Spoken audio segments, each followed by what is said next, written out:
Hello and welcome to episode 99 of The Imperial Truth. I'm Greg. Joining me, as always, is Neil.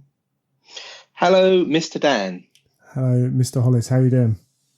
Yes, very well, thank you. Excellent stuff. Before we go any further, let's talk Element Games with the barrage of Games Workshop releases of all different kinds at the moment, from Shadespire to Kill Team to different scenery to what we're getting. We're moving into October. Adeptus Titanicus Plastics, having a good local friendly local game shop that's on the internet is a really good thing, particularly for someone like me who doesn't actually really have a friendly local gaming shop. Element Games supply all the stuff I need in a timely manner at extremely good prices. And it's the problem is you get to that point now where it's dangerous and you can be ordering every week from them. Well, it's funny. I had a similar thought myself recently. I needed something, and I thought I could go out. I could spend £3 or £4 driving to town. I could spend £3 or £4 parking the car, and I could go to a local GW and pick up a box or something I needed. Or I could order it on Element and pay £3 postage and just let it arrive and get my money off that way. And it makes you debate even leaving the house. Yeah, and the crystals. I must admit, if I think of something, let's say on the Tuesday morning, and I'm actually, rubbish, I need that before I can get on with my painting tomorrow night, then yeah, I just put an order into Element, and most of the time it's going to be there, which is really useful. Obviously, the release, the Saturday pre-releases, some people do get them on the Monday or whatever, and that's a bit more frustrating. But if you're not ordering when they're shoving out like lorry fulls of of post, then it does help a little bit. Absolutely. Every now and then recently I've actually kind of gone, I'm not going to buy that this week because I know there's something out next week I want. So it's almost like that. I popped into a GW only today just to sort of, as I was passing, because I haven't been in one for a good 3 or 4 months. And I actually looked at the shelves and went, oh, there's lots of stuff out now that I didn't realise was out, because I do keep myself quite secluded to like sort of mainly looking at heresy stuff. And I was like, oh, well, that's new. And I even said to the store manager, and I didn't realise there was so much stuff that had come out in that period of time. They certainly are knocking lots of products out. Yeah, well, things like the Kill Team, because we haven't talked for a couple of weeks. Things like the Kill Team box sets with terrain, a really good deal, and that all that terrain can be used for heresy. There's no reason why you can't use any of it for heresy. So that's kind of stuff that is worth keeping an eye on. If you have got a militia army, then as we've said, the Necromunda stuff that they're bringing out for different kinds of militia can be really cool. So it's worth keeping an eye on that. Things like Rogue Trader allows you, maybe you have got a militia or an auxiliary army and you're looking at picking up a few character pieces. There's some really interesting pieces in there. Not all of them might be for you. Whatever. Very different. It's like a different look, isn't it? Different look and feel, which is great to do for conversion. Yeah, absolutely. It's a weird mix between modern design and real Blanc-Jitsu kind of, John Blanche-esque design as well, molded together really well. And as I say, things like the Necromunda, just if you want a bit of a cool kind of gang feel to your militia, which is perfectly reasonable. Things like they've just the latest release is Kriya the Huntress, which was on show at the Forge World Open Day, and I don't think a lot of people really kind of paid much attention to it. But this is based on the model is taken from the artwork that Rachel did, and it's just fantastic. And I can't remember who sculpted it, unfortunately. But I can't remember who sculpted, but I know Giuseppe's been doing a lot of painting. He painted it, yeah. His painting style, I think, just has really made the Necromunda range look really cool. Mm. He's got, it's not your standard sort of heavy metal sort of style of painting, but he's got that very sort of almost pastely, like sort of like earthy colours that he brings in, and then with some sharp lines here and there. And it just really gives it a nice look and feel that I think is nice. It's very refreshing to see rather than, the standard heavy metal style all the time. Yeah, and it's a different, slightly different product, and that allows them to do that kind of thing as well, which is really useful. But yeah, there's so much stuff going on. You can go to Element. If you want to know what's coming out, because I still see people kind of questioning it, GW preview what's going to go on release every Sunday. So Sunday you get what's going to be available to pre-order the next Saturday on Warhammer Community. So it just becomes kind of habit really to go and check what's come out. It's usually in the evening or late afternoon or so. But if you're on Facebook, go and like the Warhammer 40k page and the Age of Sigmar page. You don't get too much from Facebook from GW as like things, but you get the news and you can skip past it easy enough if you don't like it. But I think it's really cool to keep a little bit abreast of everything that's going on. Some people won't bother. Yeah, that's fair enough. If heresy is your only thing, but I do think there are some things out there which are particularly useful for heresy. I think it's always looking at other ranges. I mean, I've seen so many good conversions where people have used a random range and have brought it in. So I think you have to keep that sort of open mind, don't you? Look at everything with, how can I use that? What is that head useful? Could I do this with that? Or some people are quite happy just to use what comes in the boxes, and that's fine. But yeah, if you are looking beyond that, particularly if you're looking to make your own things like your own consoles and stuff like that, while we're still waiting for them to come out, then or with ranges that have been taken away from us, there's then looking at other options of what can be done. Yeah, absolutely. There's a possibility of that as well. So, yep, loads of cool stuff. So, have you been back on the painting horse? Yes, I've managed to get some paints out, start working on a Golden Demon entry, and I think I've noticed a theme of when I paint. So I have an idea. I spend a bit of time converting it. Can't be asked to finish converting all the. Want to get painting, so I start painting the legs. It's like that's what I always seem to do. And then I have 2 nights of painting usually where it just literally is the best thing in the world, and everything falls into place and every colour goes on exactly how I need it to. And I think this is brilliant. This new model is going to be the best thing I've ever done. And then suddenly I hit a wall of everything going wrong. Sure. And every time I try and blend, it goes wrong, and everything I try and do, it just looks rubbish. And then I just think, should I just not bother painting this model anymore? And then just as I get to the point at which I'm about to throw the model away, suddenly it all starts happening again. It's like an ebb and flow. Right, and I've managed to get through that first stage and second stage, and I'm back into now liking the model again. But I am feeling the pain as much as the pleasure at the moment. That's cool. And I must say that so last episode, the day that released, was my wedding, and I did have to bug you.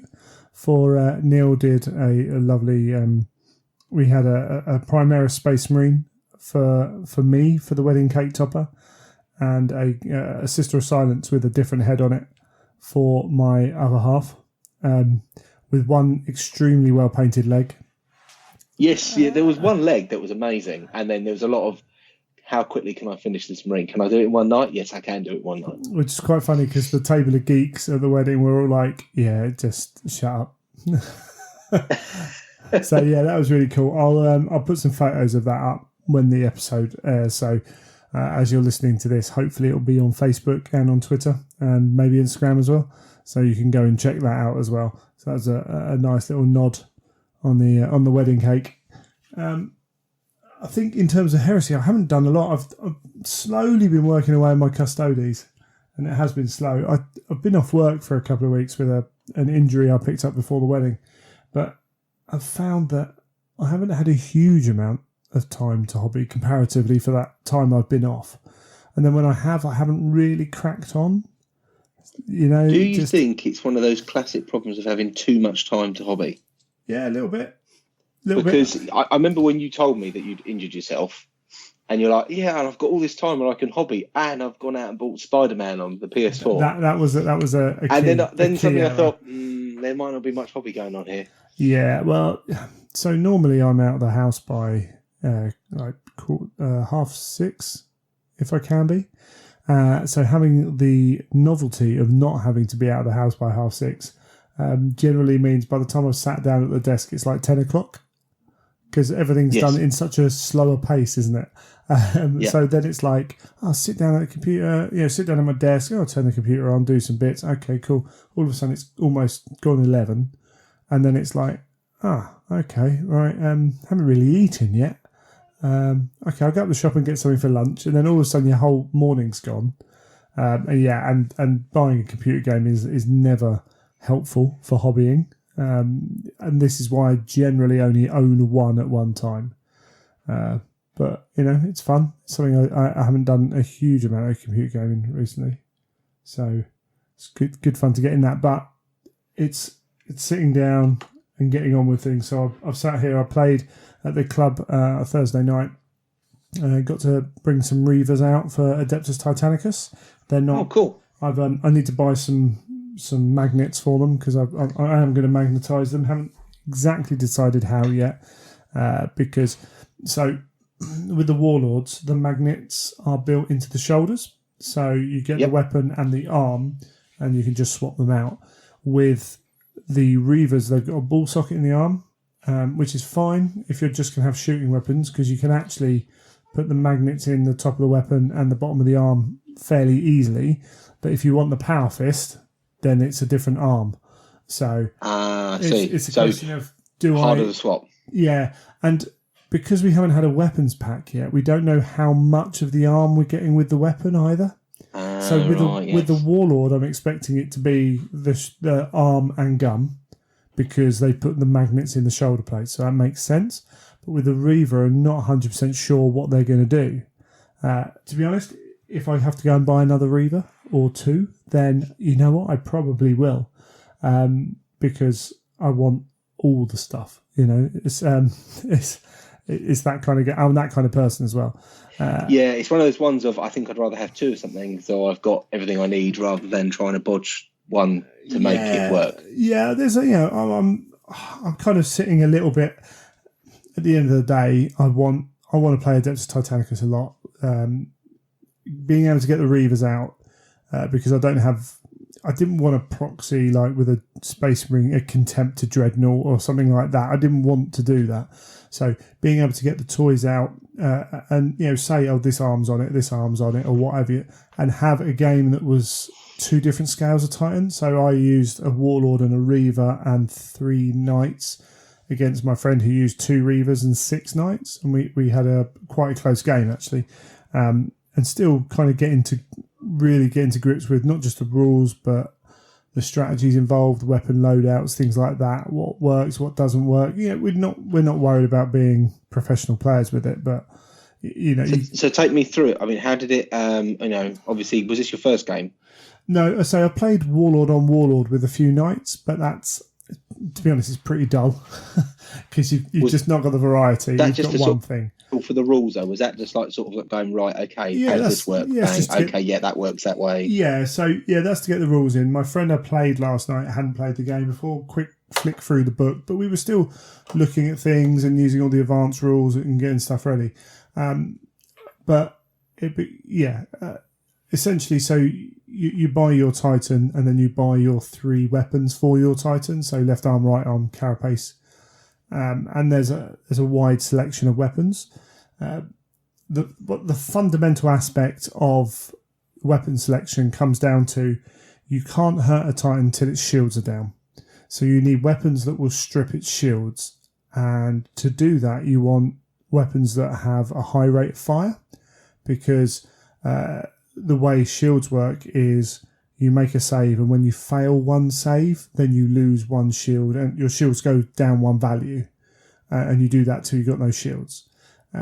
So no point wasting big firepower. You want to sort of whittle those down first. Yeah, and essentially you're firing your whole Titan most of the time at another Titan. So, but you can choose which order you fire your weapons. So there's a real balance to be had, and it's going to depend on what you have in your force as well. So if you've got, say, when the Warhounds come out, which are going to come out soon, you might set your Warhounds up purely to strip shields. So you can have them running around, and then you can sort of rely on your Warlord knowing that someone's going to have no shields left at the end of that shooting phase. Obviously, if you muck up and that person has got shields left, you could waste 3 really high power, high damaging shots that would normally just tear a Titan to shreds. You might just waste them on 1 shield. That could happen. So you've got to get a balance right in not only what you want each individual Titan to do, but how they're going to work together as well. And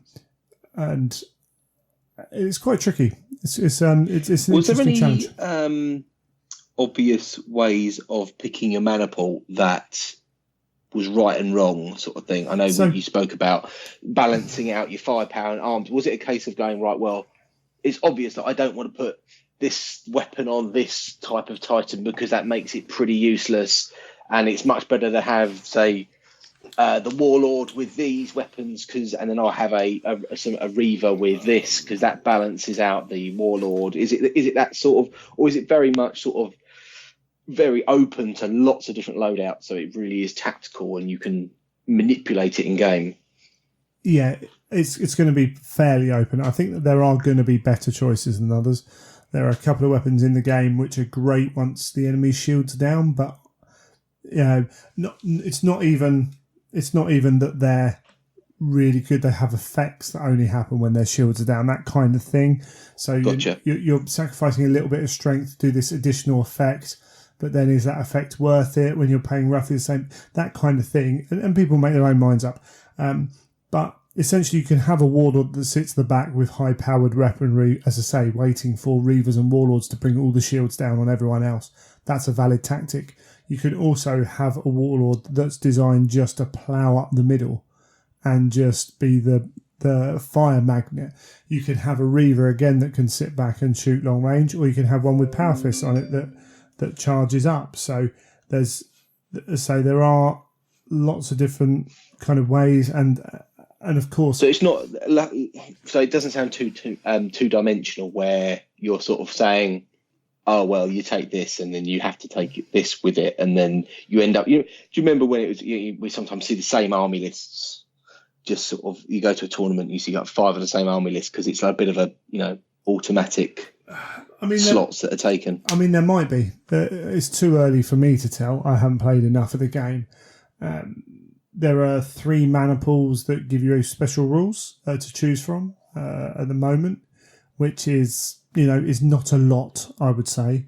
It's okay, but it's not a lot. At the moment, there are only 2 Legios to choose from as well, Legio special rules. So moving forwards for Blood and Glory, the guy who wrote the 2-day Adeptus Titanicus pack had the same decision I did, which was actually I'd rather just take them out rather than have everyone fit into 1 or 2 legions. It'll be quite dull. Yes, yeah. So I think when they expand it a bit more, there's going to be even more fun to be had in that. But there are things you can do in and around it, and it'll be interesting because I haven't seen it yet. How 2 Warlords and 1 Reaver do against 1 Reaver, 4 or 5 Warhounds, and then a load of Knights. And what I have seen in the game is that everything has its place so far, and I'm sure the Warhounds do as well. Can't wait to get them in there because they're so quick. But the Knights, they can die. You fire the right weapon at them and they get destroyed. But if you leave them unchecked and they get round the back of a Reaver or a Warlord that can't manoeuvre very well, then all of a sudden they're safe from that Warlord's big guns and they are in a position to actually tear strips out of it.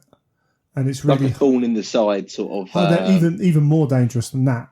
It's like once they get going on something and they're in that kind of safety zone, they can really cause problems. That area where they're with them because they're safe from a lot of the big guns, sort of thing. Yeah, and then you've got that hard choice right at the start of the game. Do you shoot at the Knights or do you start trying to bring the Void Shields down on the Titans? And you've got to balance that out. And then the other thing as well is, there's a couple of features of it which have the potential to be frustrating. So we've only played small games so far, but if you roll really well on your Void Shield saves, right, then the chances are you're going to do very well. Yeah. Or if you can't hit for toffee, then you're going to struggle. And because there's not massive amounts of dice in the game, if you do have a particularly bad / particularly good game of it, it can send the course of the game one way. But saying that, that's on smaller games in the kind of the 1250 to 1750 points range. That might even out a lot more, yet to be seen. And maybe that's a little bit of army list design as well. So that'll be interesting. Is there things you can take to mitigate? Like, can you get re-rolls? Can you get not a huge amount to bolster those rolls if you need to? Not a huge amount. There's things you can do for like shields. You can push your reactor to get re-rolls to ones on re-rolls of ones on your shield saves, things like that. Okay.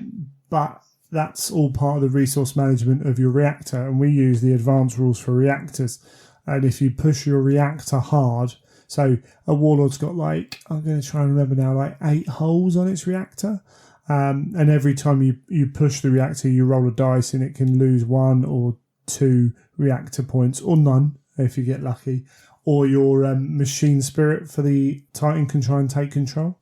And if you've got, this is part of the weapon selection actually, if you've got all the big guns or the super cool guns, then your 2 left and right arm, if they're firing Bellicosa volcano cannons, then they're going to be draining your reactor every time you shoot them.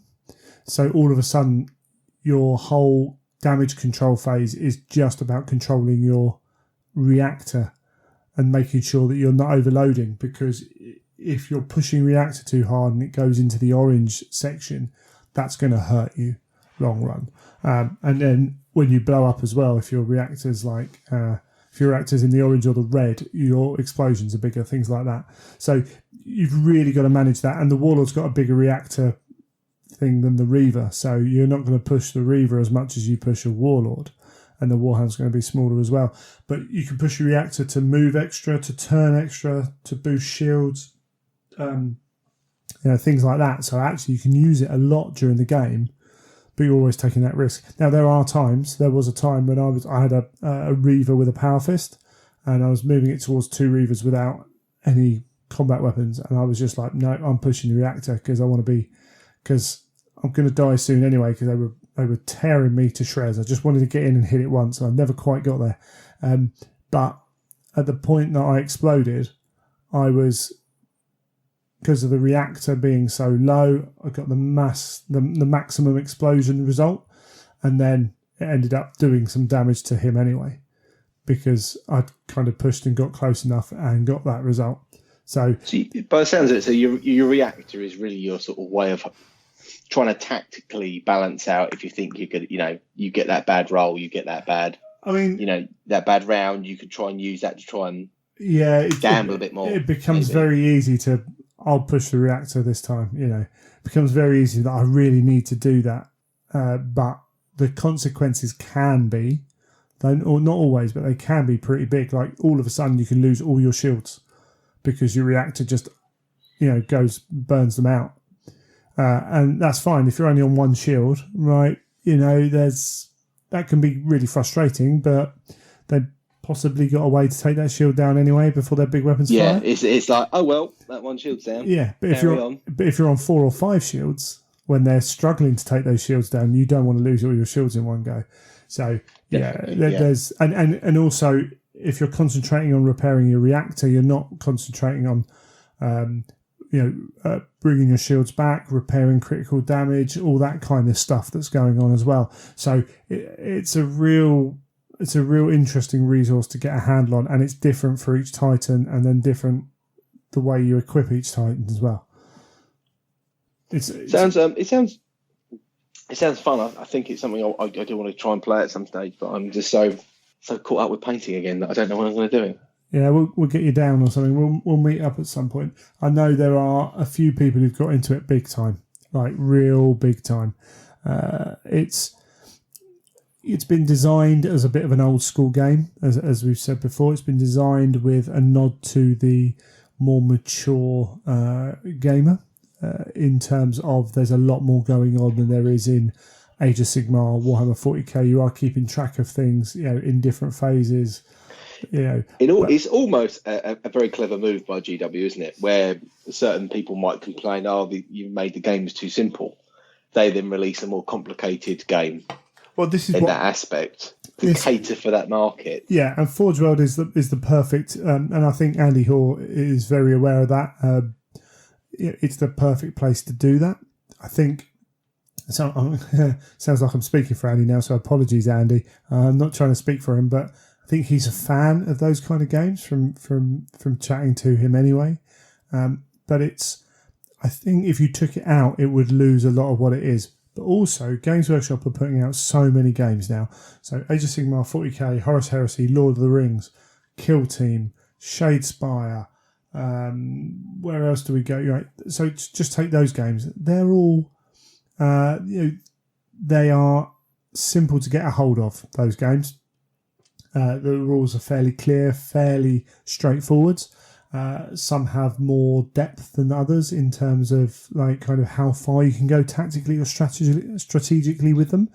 Forge World are already that slightly more advanced gamer because most of the time it's resin we're dealing with. So, they're not designed, resin models aren't designed for new people into the hobby. It doesn't mean new people into the hobby can't go and use them, but they're not. You wouldn't see someone, I want to play Warhammer. Okay, let's go and buy some resin. You get them on some plastics first, wouldn't you? So if they just put out, if Forge World were just to put out really simple games, they'd be eating into that. They'd be in that same market that Games Workshop are in, that Prime are in, if you know what I mean. Blood Bowl. Yeah, definitely. Blood Bowl's the old game that the mature, experienced gamers recognise and love. Adeptus Titanicus appeals to that as well. Necromunder's a pretty kind of straightforward game, but that goes into a slightly different area that Games Workshop haven't gone in with the activations and the action points style that they use there. So it's a good place for the Forge World's a good place for that to happen. They're doing card things now as well, aren't they? Everything. Oh yeah, well yeah, they're licensing out all kinds of stuff at the moment. Yeah, they've the licensing has started to get a grip on things, and Games Workshop are going to try and hit all the markets they probably should have been hitting already. To be fair, but yeah, Adeptus Titanicus. Yeah, I think it's good because I think it shows that they're willing to try everything. It's not there's definitely no it used to feel like, oh no, well we don't do that, or that's not how we do things, and now it's like a case of, do people want it? Yeah, then we'll do it, we'll make it. Yeah, and there's you can go online and read stories about people's opinions of why these things have happened. I'm not really going to get into any of that, but we're at that point now, and Adeptus Titanicus seems to have they sold well. From what I can tell, it sold pretty well. We know we're going to get the second book out kind of probably early next year, I would have thought. I think there was some talk about end of this year, whatever.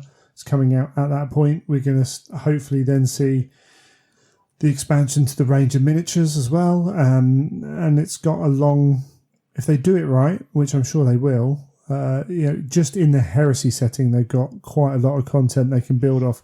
And then I'm sure at some point we will see, they were on TV, Andy, and we're on TV talking about maybe doing a kind of an orc expansion would be kind of like the obvious way to go if they expanded out of heresy.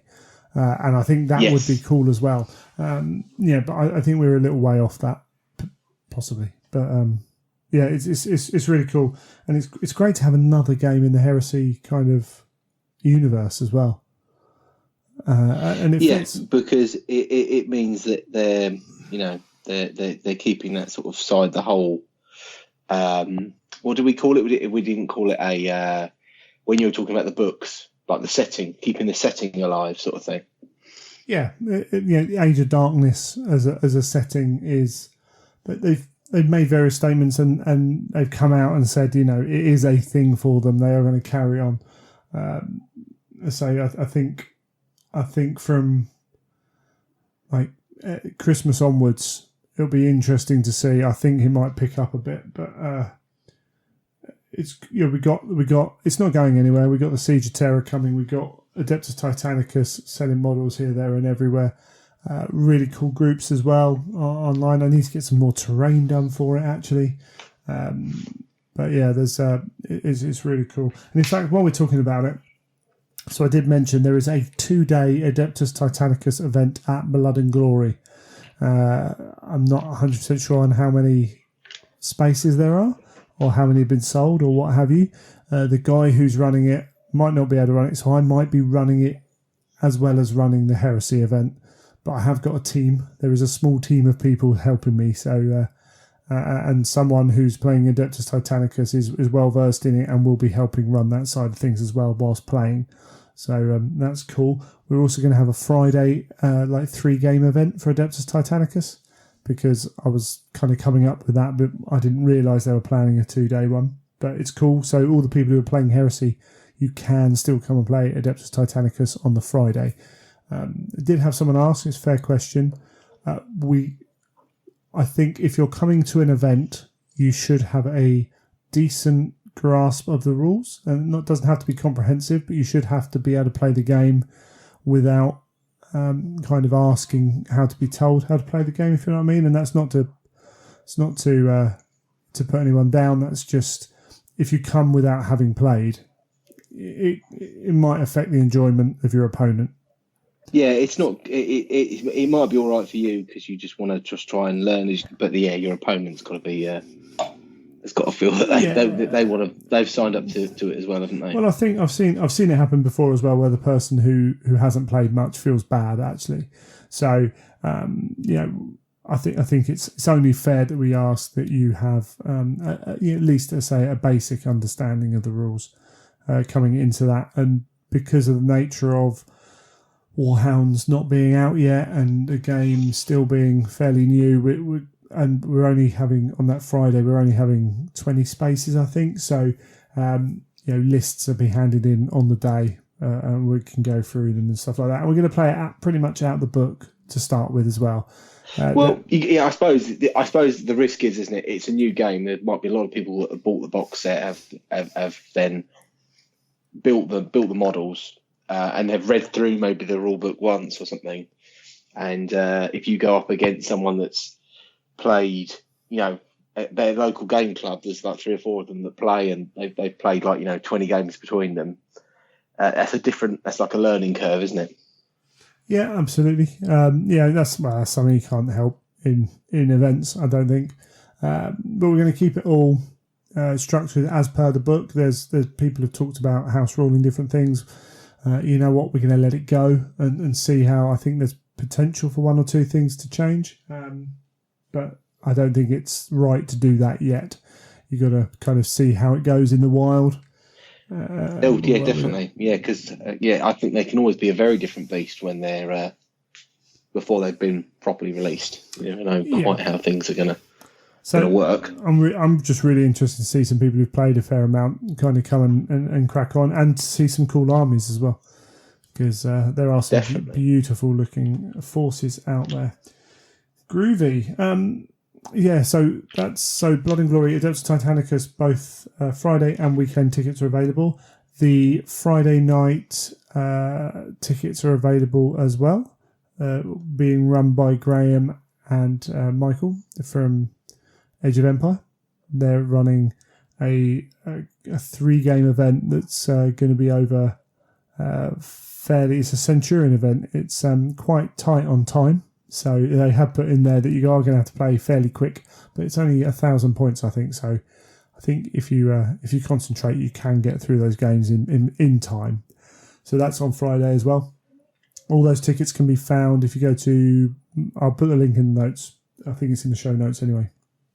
Blood and Glory. If you search Blood and Glory Bad Dice, then it will come up with you're able to buy all those tickets there. If you've got any questions about the event, so if you've got any questions about the individual event you're going to, then email that person. I'm doing the Heresy and what have you.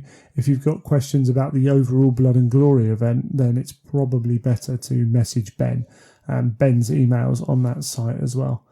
But that's coming soonish, so that's getting exciting. should be good fun.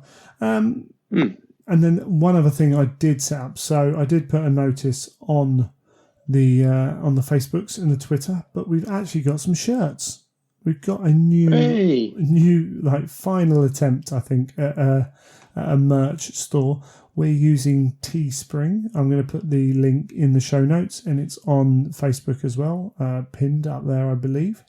And the good thing about Teespring is it has EU and US based shipping. So unfortunately, it doesn't do Australia. So you'd have to get from one of them and work out the postage, the best postage. But if you're the EU side of the pond, I've actually named each shirt, whether it's EU or US. So obviously buy the EU one. If you're in the US, buy the US one. When I put the shirts up and it asked you to set a price, I reduced all the prices a fair amount because it's not there to make money. It's there to get some cool merch out. There might be £1 or £2 coming, I think, maximum from shirts in to support the show, but that's not, it's not there to, the prices they were setting were like £7 profit on each shirt or something like that. It's, we're not doing it as a business. Yeah, I suppose people put some things up there, don't they, to try and businesses use it. Generate money. Yeah, that's fair enough. So yeah, we've got the show logo shirt and then the original shirts we designed in white and black as well. And I might try and put in some stickers actually, but I might try and put some more up over time. We'll see how it goes. We've had a couple of people buy them. Rob Ing put his photo up on Facebook of him wearing his, and I've got mine. I've ordered mine, should I say? They're coming, and one for the missus as well. And they seem to be pretty good quality because that's the one thing I wasn't sure about without having purchased one.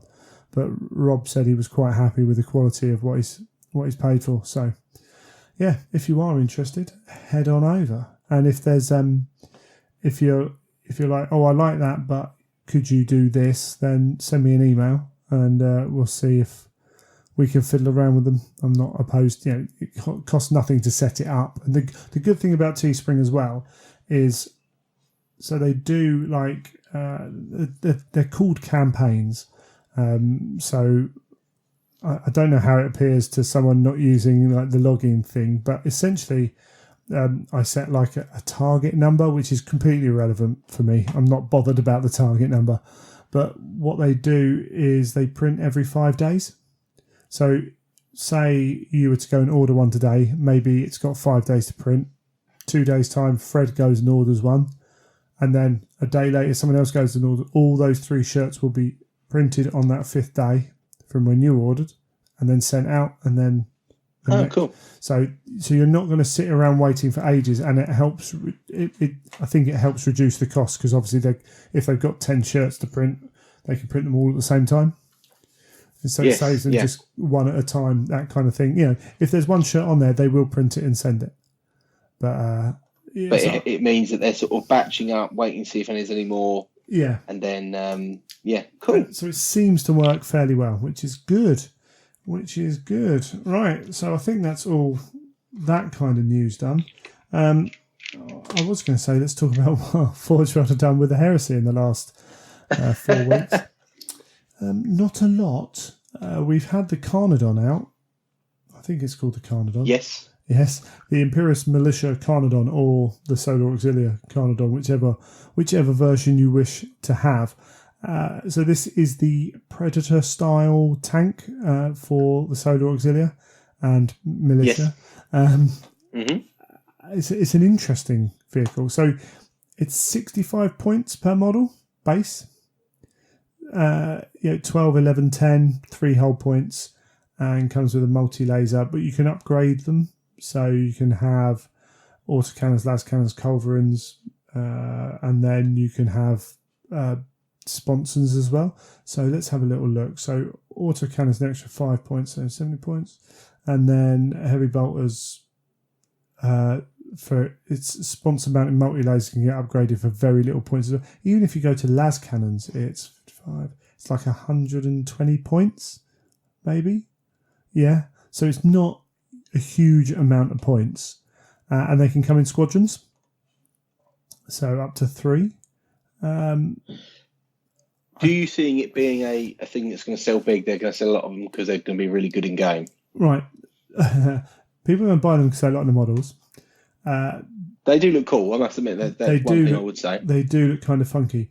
The problem they've got is they sit in the heavy support squad selection. Yeah, the one section that you don't really need them in. Yeah, so and it's understandable that they do. So I haven't got a problem with that. Yeah, it is that type of tank, isn't it? Yeah. However, if you're taking militia, you haven't got much quality in your army. You're relying generally on quantity, depending on what provenances you take, obviously. But you might be reaching into your heavy support squadron to be able to deal with things, because one thing you might be struggling with is reliable ways to take on armour. So you might be pushing for your heavy support squadrons or choices to be able to deal with armour. And yes, you could take these to deal with armour. You can put las cannons on them, but they're ballistic skill 3. Yeah, as I say, they suddenly go up to 120 odd points. They're more expensive that way. I think for the Solar Auxilia one, they get I'm looking at the Solar Auxilia one. So they get a 6-up invulnerable save against blast or template weapons, which is cool. There's nothing special. The Solar Auxilia one looks okay. The militia one, I think it sits in a slightly different place.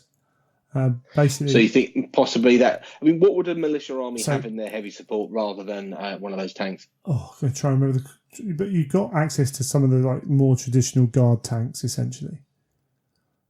So you're thinking of things like battle cannons and whatever. So the militia one, apologies, I got a bit confused myself. I did know this. The militia one can barely be upgraded.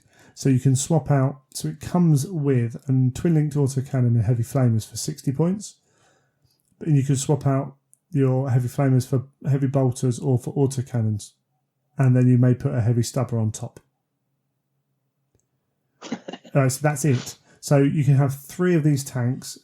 Fully kitted out is 72 points a model. So they're dirt cheap, but it all depends. I mean, maybe you're allying something in your militia army to deal with vehicles, but if you're not, then you've got to make sure you can still deal with vehicles outside of your heavy support selection, and that might not be the easiest thing to do. I mean, militia people might be telling me I'm completely wrong, but I'm just off the top of my head trying to remember the options they've got, and essentially a lot of it is dudes, and even with the provenances, you're looking at dudes, and we know that dudes die in heresy. Yeah, that sounds sensible, really. I know it's I know militia armies have changed a lot of late, haven't they? When they when they FAQ'd stuff and they took certain abilities away. So I'm sure their lists have changed over the course of the last few months, and maybe a limited use tank like this is probably not what they're after. No, maybe not. But as I say, I know some people will be buying them just because they look cool, which is they look awesome. Never a bad reason to buy something, really. So it's all good fun. Exactly. Yeah, and it'll be we've had a couple of events now, or we've got Company of Legends going on the weekend we're recording this, and they've put their lists up, and they've seen a shift in lists because of that FAQ. It'll be interesting over the next month or two, maybe to have a look around a lot of different events and see kind of what we're getting on tables, things like that. I know there was one list that just had 8 apothecaries or something stupid like that. I love a crazy list. I love a list where people go, "Oh, what's this person done?" Yeah, maybe it might work. There were some interesting things, and certainly we're going to be getting lists in soon for Blood and Glory. I know, there's 60 odd tickets, I believe, sold. So we'll get an indication of what people are thinking about with their lists moving forwards, and hopefully we'll see a bit more variety. And hopefully we get to a point. Maybe it's not yet here with this FAQ, and they've still got some things that need kind of clearing up. But maybe we get to a point where people are taking a selection of stuff because it's all roughly pretty good. I still think, if you're going to bring Armoured Breakthrough, a few armies are going to struggle with it, that kind of thing. But we shall have to see how that goes. Yes, but there we go. Yeah, I mean, it'd be interesting. I think like you said, it'd be interesting what the lists come out with, and then you see things change. You see people play things in different ways. Yeah, it'll be interesting. Absolutely, we'll be doing the usual thing, and I'll be trying to get all those lists formatted and up, and hopefully doing some stats from them as well. Again, like we did last time, depending on how much time I've got available in the build up to the event. Might have to be making some terrain and stuff, but we shall see. I will try my best to get kind of a load of information ready for that. Yeah, I'm looking forward to it. As I say, it'll be cool. Be one of the bigger events that we've had. I haven't even talked to the guys. They had the Heresy camp over in the south of America last weekend, I believe. I don't know how that went down in that respect. I'll have to listen to a couple of podcasts, I suspect, to get that info. I might email them and have who was running that one? Who was running that event? I'm going to try and remember now. I think it was... problem is I'm going to say a name and then it's not going to be involved with it. Yeah, can't remember exactly, but I think it's guys to do with the Forgotten Legion and all that crew. And there's a various crew from different parts. I can never remember exactly who's involved. I don't want to get into that. So, but you can go and find out about it. You can search it up. The Boys from the Golden Throne podcast, I'm sure we'll be reporting about it because AJ was out there. I can't remember if John went or not. So yeah, there'll be feedback from that, and there's videos. In fact, actually, AJ put some videos on the Facebook group as well, and on the Boys of the Golden Throne group as well. So you can go and search around Facebook for that. Lots of cool stuff. But cool. We're settling into that interesting point.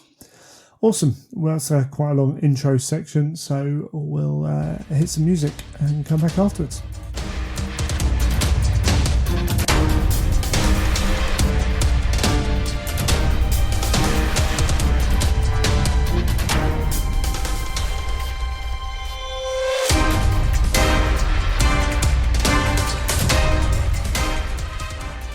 Okay, well, for this section, we're going to go quite basic, but something that sometimes maybe gets overlooked, particularly people who are newer or want to improve their painting, but don't necessarily think about that aspect of it a lot. And it's the basic process of how you go about painting a miniature, and this comes essentially from point of sprue, doesn't it? Yes, yeah. So I mean, I think this sort of has come from. I mean, you may remember was it last episode where you were talking about painting the Titans in Adeptus Titanicus and painting them directly on the sprue, and of course it got me thinking certainly of all the different ways of tackling the miniature, of how you would. A miniature, how you would go about painting it. Obviously, there's certain things you may need to do first with like cleaning and washing resin if you're doing Forge World stuff. But then also, where do you tackle it from there? I mean, we've spoken lots of times about sub-assemblies and bits and pieces, but I thought it'd be a good thing to go through the different ways that you can tackle a miniature and then different ways of controlling that and different methods and materials that can be used. Sure. So if you've got, so I suppose there are slightly different ways of looking at it. It's quite hard to kind of define which one you do because it's based on each individual miniature to a point. Yes, I think I mean, the first step is probably you've chosen something to be painted. Now that could be something as small as a single infantryman, or it could be a big Titan. It could be something out of the Adeptus Titanicus set. It could be a whole host. It could be that you've got 20 militia that you want to paint. So the first thing is obviously identifying what you're painting, and then I think the next consideration, you may disagree with this, but I think the next consideration is then the method of which you're going to go about painting this. Are you airbrushing everything? Are you going to be painting them all with just a standard brush? Have you got certain techniques you're going to do to get the paint on? And that then can lead you into, okay, well, how am I going to prepare this model to be painted? Yeah, definitely. With the nature of airbrushing, you have the issue of, if you're trying to, do you want to break that part away from the rest of the model by not attaching it in the first place, or do you want to then be worrying about covering the other parts of the model? Obviously, if you've got an arm in front of the body, you're spraying that arm. There's a chance as you're trying to hit the angles that you hit the model behind it. So, and sometimes that's not a problem depending on the order you're going to paint as well. So if you know you're going to do all the red of the armour first or whatever, and then you're going to go over and cover up, then it might not be an issue. But if you've probably seen this a lot as well.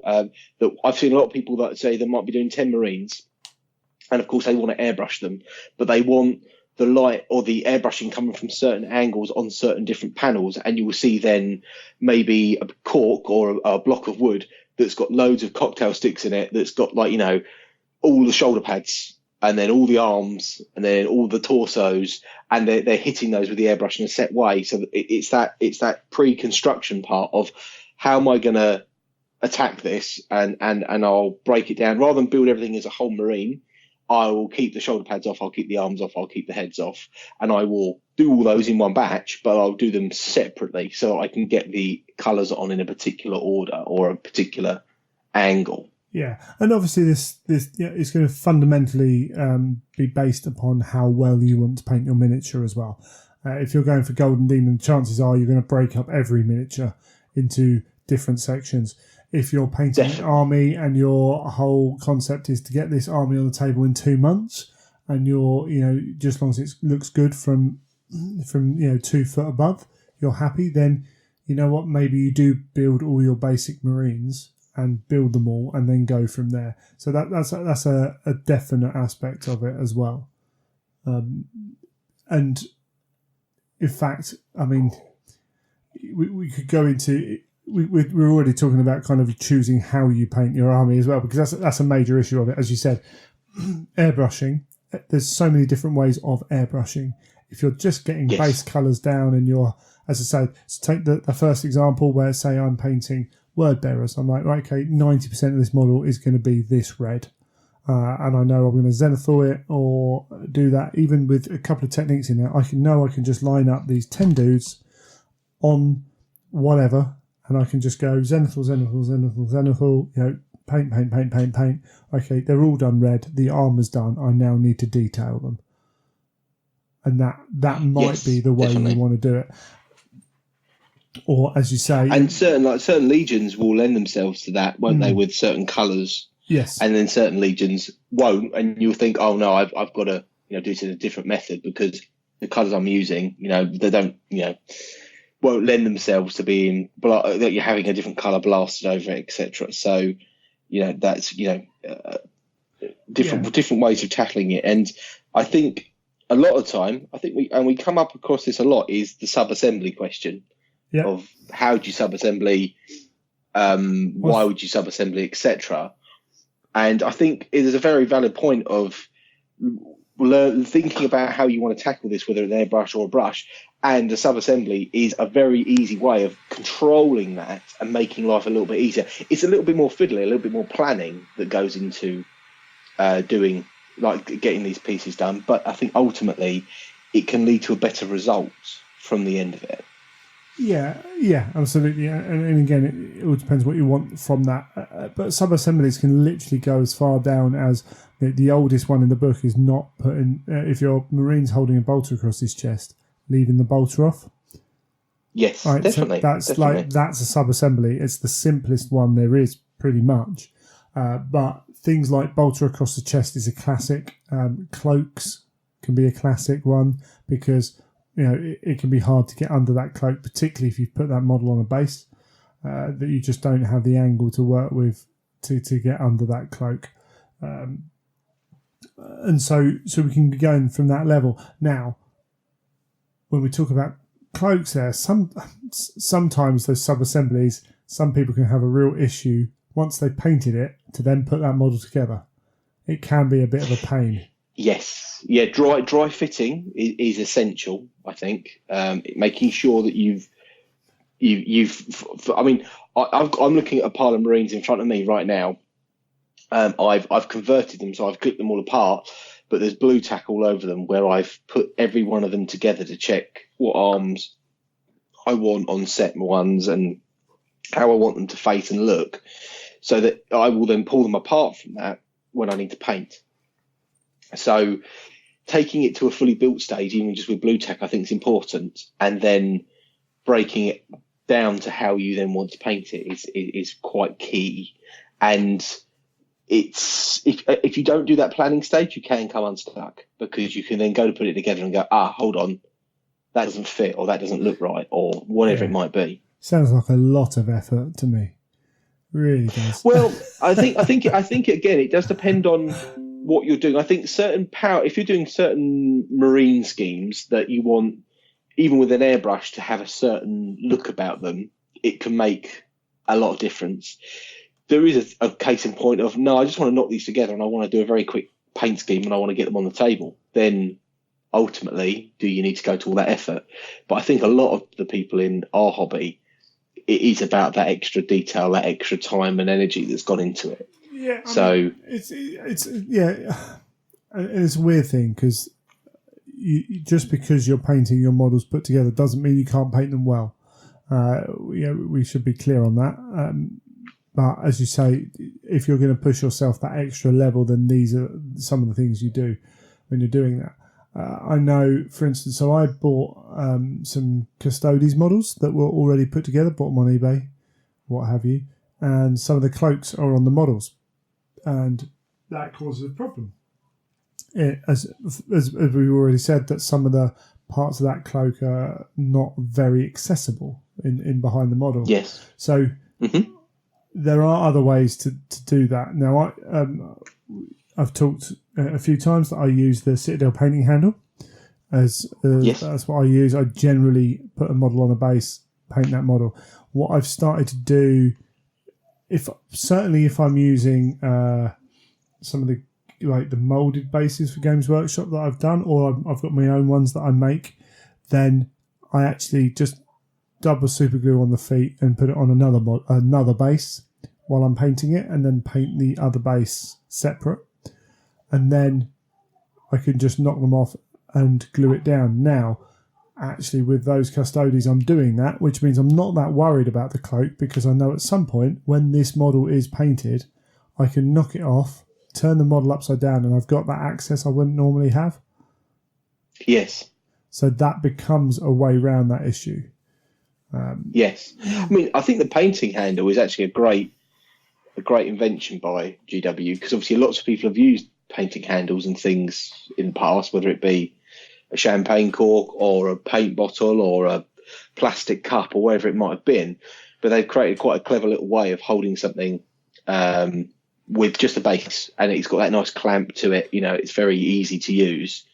So yeah, again, I think they're a great way of aiding your painting, and very cheap as well. It's not to be sniffed at. They're reasonable. How good value for money they really are. Yeah, and I talk about it. It's quite good. I think it fits the hand very well. I haven't got huge hands, but I've got decent sized hands. It still fits in that hand very well. No matter how you're painting your model, you're going to have to hold it some way.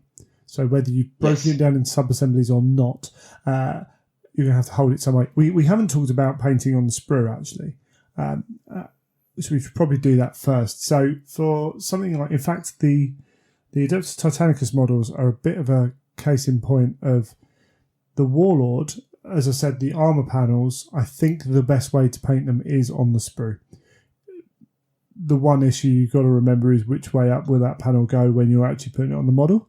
So you've got to be you've got to stop to think, right, this is a knee pad, which way up is it before I put a stripe going the wrong way, The Reaver has, I think if you're buying one Reaver, it becomes a little bit more difficult to do that, because when I was building it, the guards, the shin guards for the Titan, quite tight in a couple of places, so I have to kind of make sure they're all going to fit properly, and then the leg guards as well. And it's all about making sure that, because you get some of the angles wrong and you can really screw yourself up. And by that point, I was like, you know what, I actually want to glue them on. I want to know that it's there. And you could do it with blue tack, but frankly, I found that a lot of faff. But also, certain aspects of it are not necessarily as easy because some of them are more integral to the frame and the machine. So I was like, you know what? In fact, Sean has built his so he can paint his on sprue. And then when he saw mine, he went, actually, you know what? I don't think it's as much of an issue as I thought it was going to be. So my Reaver, I'm going to paint it when it's on the model. You have to, and you have to look at how you're approaching each individual model with it. And I think if you're looking at older models, painting them on the sprue becomes less of an option because of the way the gates are worked out. The Warlord works so well because a lot of the gates were designed to be hidden. So you've only got... I think that's a lot to be said for a lot of the new plastics. They hide seam lines, don't they? And where you clip them are usually parts that are going to be covered by some other part so that you don't get those unsightly gouge marks if you've gone too close with a pair of clippers or whatever. You don't get those sort of things show up on your model. So they are quite clever in that way now when they design models. But is it safe to say that even if you're doing, say, a load of plastic troops, would you even consider painting a lot of that on the sprue purely for speed? You could give it an airbrush, you could give it a wash incredibly quickly. You could pick out certain details. You could obviously paint guns different colours and then build it. Have you ever tried that? Or the only time I've ever tried it was with shields in Warhammer Fantasy, because I was like, I've got a sprue of shields here, and even then I found that actually once, like, rather than if I just stick the shield to the model, yes, you have got that issue with getting in behind the shield a couple of times, but it's there, it's on the model. I can then just paint the model. Painting the shields on the sprue and then cutting them off and then going in and detailing them, I just found that bit, I was like, you know what, I don't know how much I'm achieving. Like, it just felt, whether it was or not, it felt fiddly and slow to do the kind of the repair job afterwards. Yeah, I suppose it's how much the repair job takes, isn't it? That's the key to it. But I mean, it's something I've thought of. If you're looking for a pure speed technique, would that be a suitable method? Yeah, potentially. Things like weapons, as you say. Sometimes weapons, it might be better to paint them on, particularly if you're leaving them off the chest. Otherwise, as well, you've got to remember that if you are, so say I was leaving all the bolt guns off my models and paint them separately. If I don't paint them on the sprue, then actually I've got to get something like cocktail sticks and then stick each one to a cocktail stick and then paint them that way. And then it's probably not only having cocktail sticks, it's probably having cork with it as well to put the cocktail sticks in. So, and some people are happy to do that. But again, it's all such an individual choice that you just have to be aware that if you are going to take it down that path, that's what you have to do. Because again, newer models is better, but even some of them have some really kind of stubborn mold lines in awkward places. So if you're painting your model and then you're taking it off the sprue and then you're trying to clean up that one little bit of sprue because that's a bit of a pain, and then you have to go in and paint it again. It's like, but it's such an individual thing that it's worth consideration, but no one can tell you that it's the best way or not. It's down to the individual. Definitely. But but as you say, going back, the paint handle is there. We just talked then about having cocktail sticks for individual pieces with, usually stuck in a piece of cork, which you can get on Amazon if you want. I like bits of cork. I'm a big fan of cork because obviously if you're pinning things, you can just jam it into the cork. Yeah. They're nice and light and easy to handle. They're a bit small. They are a bit small. I mean, you get a champagne cork. They're not the biggest things, but you can buy I noticed online. You obviously can buy jar bungs and things like that, which are a lot bigger. So if you've got something bigger, you can use something like that maybe. Probably. I think it gets trickier if you've got a big dreadnought or a big monster or something. I think that's when it starts to become really tricky to sort of find things to support it. I wonder if florists kind of the green, the stuff they put the stems in. Oh, the Oasis foam stuff. Oasis foam might be an option for slightly larger pieces. But again, if you've got a big piece, you might need to support it in more than one place as well. So it's something you've definitely got to be aware of that as you're going. And then there are some more kind of designer style holding devices. The ones I was looking at before I purchased the paint handle. Actually, you've got one like this, haven't you?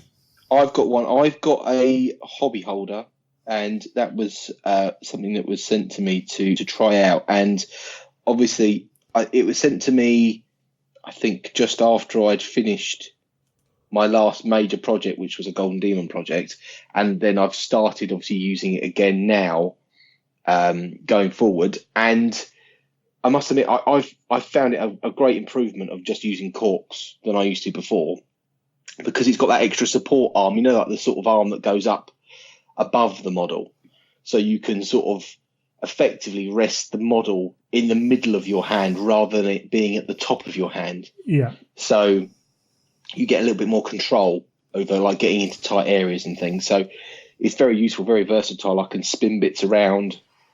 I cut a cork to fit in the top so that I can have that usefulness of having a cork to jab things into, but having the handle for support. So it's sort of the best of both worlds in some degrees. So, I've been using it now for, probably a few weeks solidly. And, it's light. The hobby, the GW one's quite heavy, isn't it? It's got quite a weight to it. It's got a little bit of heft. This one's very, very light, and I suppose it depends on how your style is. And I was talking to someone online, so I post up pictures on Instagram, and obviously someone said, "Oh, where's your handle from?" So I mentioned, it's from this company here. And he mentioned that he's been looking for a new handle because his wrists, he got weak, like his wrists give him pain. Sure, yeah. So if he's painting, he doesn't want anything too heavy. And I started asking him questions like, is it the position you're holding it in? Because I've got back issues now, and if I sit in a bad painting position, it gives my back pain. Is it linked to that? And then I even weighed it to see how heavy it was. I think it was like 59 grams or something, the hobby holder on its own. And I was saying, well, how heavy do you think it needs to be so it doesn't hurt your wrist? So there's elements of that as well. If you've got a big cork, or if you're painting with a big weight on the end, which can be useful if you don't want things to tip over. If you put things down on your desk, you don't want it to flip over and chip the paintwork. But then again, it's that sort of being maneuverable and comfortable to paint with, I suppose, is a key thing. You don't want to be painting, and then after half an hour you go, I need to stop now because I've hurt, things are starting to ache. It should always be a comfortable affair, shouldn't it, really? So yeah, as comfortable as possible. I do think every now. So what I love about the GW paint handle is that size and weight means when I turn it upside down, I really feel that I've got the model in control. It's all weighted, so that it's upside down, so you're controlling that weight. Sort of thing. Yeah, because the weight's in my hand, I never feel like the model's trying to pull away or anything like that. So you could put a metal model in there, and I'd still be and it's such a psychological thing because it's still held in that grip. It's not going to go anywhere, and even if you have whichever way you're doing it, it's held in a method which means it won't go. But it means I can turn a model upside down nice and easy and work on it to keep my paintbrush in my painting hand in the same position as much as possible, which I hear is what you're supposed to do. But every now and then I do think about that grip to hold on above the top of the model. Not very often now I've got this, but every now and then I do find my finger goes to the head of the model. and just rest there. In my eyes is like a cardinal sin. Yeah, absolutely, and it doesn't happen very often anymore. Used to happen all the time, but with the handle, it gives you that much more of that solid grip. But every now and then, I can just move my index finger up. I think I don't know. I'd be interested to see if there was, because it's actually got a little lip. There's a little indent around the base of the kind of where the handle meets where it screws in on the Citadel paint handle. I wonder if there's room for GW to have that bar in there as well, or if it actually does any good on this design. It might be completely superfluous.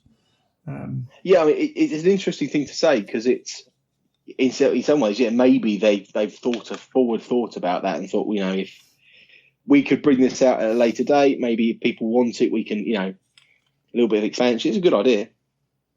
Yeah, I mean, potentially. I mean, it might be 4 people want it, but who knows? Yeah.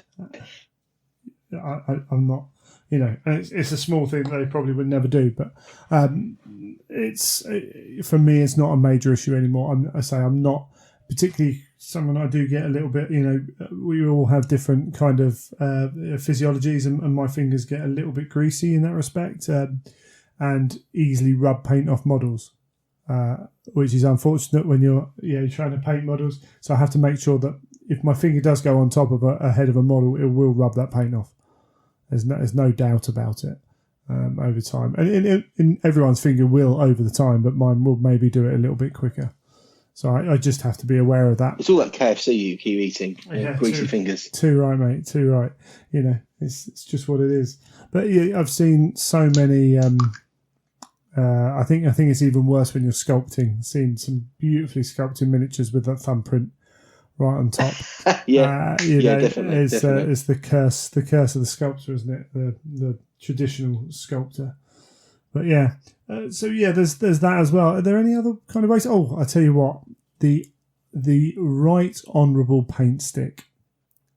So this can be a variety of methods. So my favourite paint stick is the undercoating paint stick, which is just a bit of wood or whatever, and you just line your models up and you spray them. You stick them down on it and you take them outside and you spray them all in a line.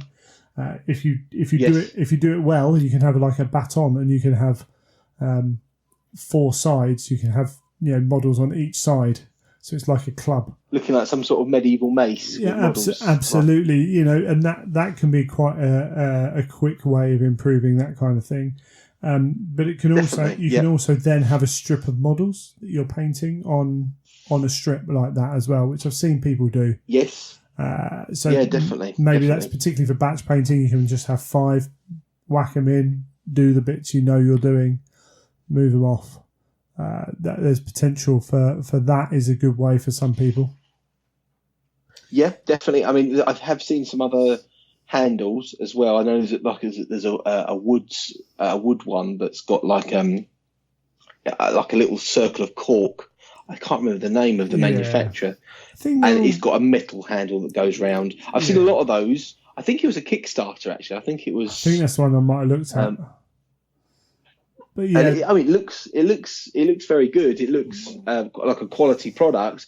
I always thought that there was certain things about it that always sort of like distracted me. Like I think at the end of the little up handle, there was like a little skull or something that had been sort of skull, and I always thought, well, that's a bit superfluous. I don't really, that's a bit of decoration that I'm not really after, and all that sort of stuff. So, but I've seen a lot of people use those, and they look good. I mean, I'd imagine it being wood as well, it'd have a little weight behind it. Yeah. So it might be a bit more like the GW one.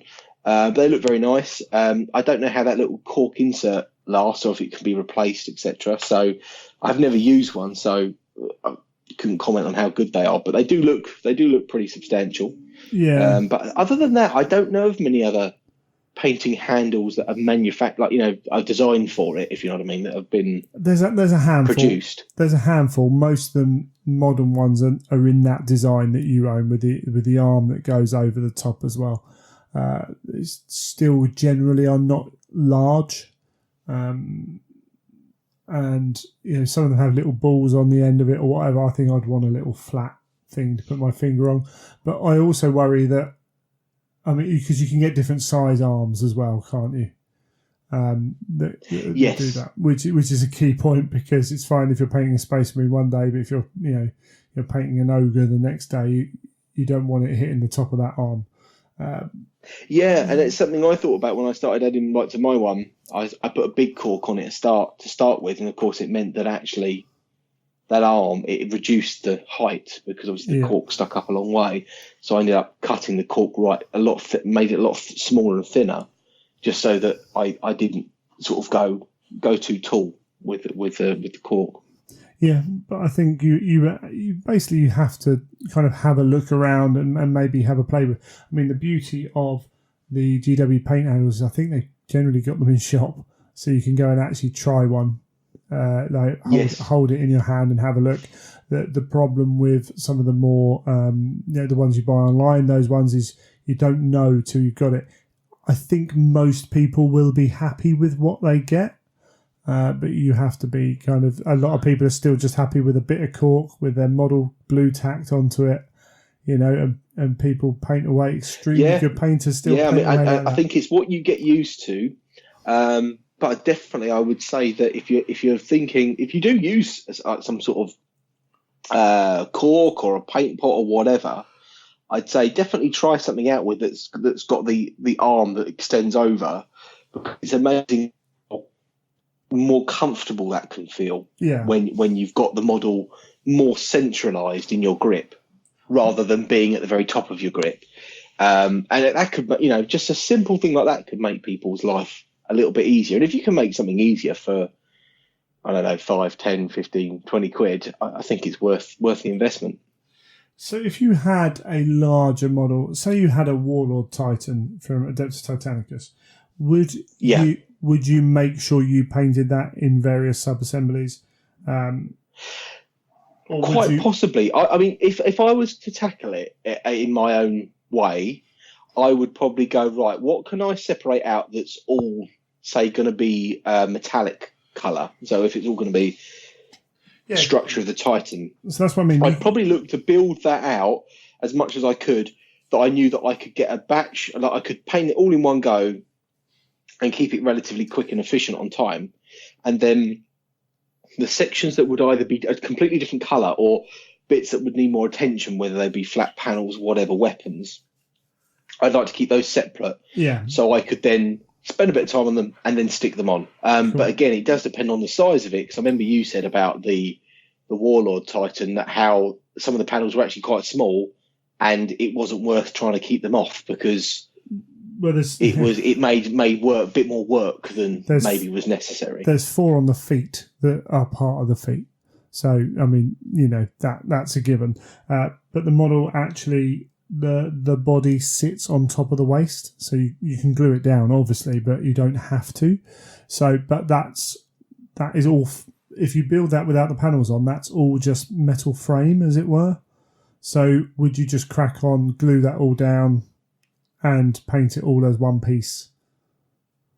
Because I think I probably would get definitely certain bits like that. Yes, I'd probably look to try and get down as one piece. The good thing is we're in a point now with Games Workshop where resin's not particularly heavy compared to metal that we used to have. Mm-hmm. It's heavier than plastic, obviously, but if you've got a Warlord model like that, you can build that whole thing and you can still hold it by the base comfortably because the plastic. Yes, yeah. And that's a massive advantage we've got now, is if you are going to airbrush, if you're just going to build that whole skeleton and just airbrush it, then you can hold that base without a problem.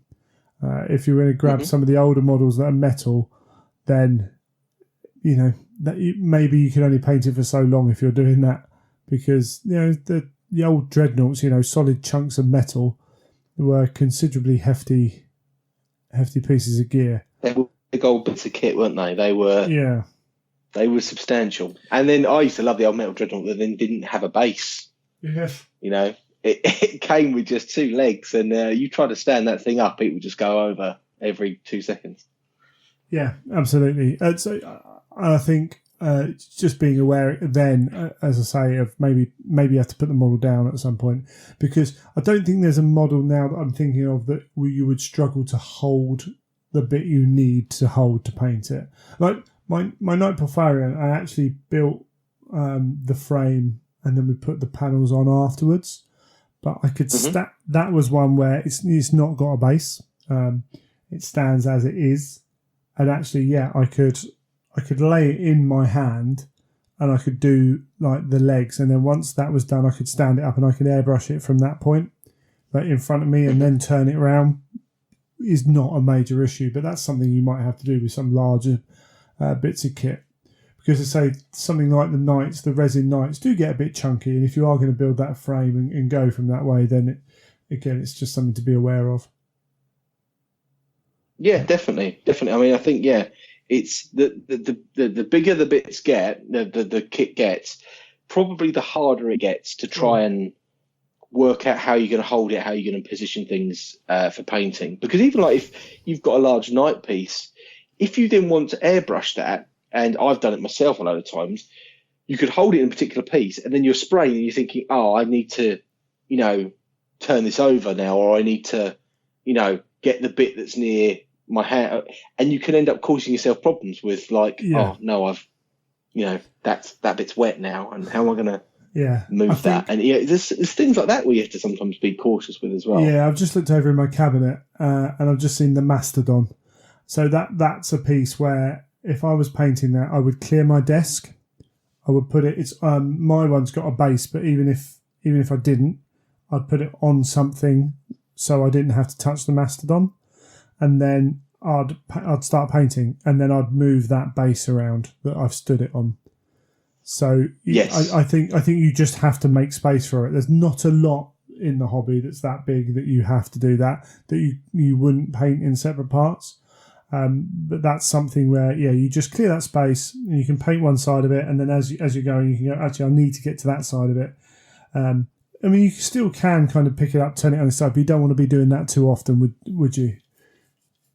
No, definitely not. You want to try and minimise those sort of handlings where you can come unstuck and you can damage things and make things, maybe rub bits of paint off. And certain paint techniques as well can be very, very fragile until you maybe have sealed it with something. Or Absolutely. And I think actually in just talking about that, if I was to sit the Mastodon down, I'd clear this workspace and I'd have, whatever I need to have out to stop paint going everywhere. And then I'd make sure it's mainly that Mastodon there and everything else can leave. And then I sat down and looked at my paint desk at the moment. And if I wanted to paint anything, I'd have to clear up. And I think sometimes I've gone in and started to paint stuff and I've not given myself enough room. I think it's so easy for, I'm working on this project. Oh, actually, I want a bit of a break. I'll push that to the side because I've built them now. I'll just do some painting, bring something out. And then all of a sudden I'm moving my paintbrush my paint and my palette aren't actually like in the right place, so I'm leaning over stuff to get to the water or whatever, and then like my arm's a little bit funny because I've got some model in the way, and I just get rid of that stuff.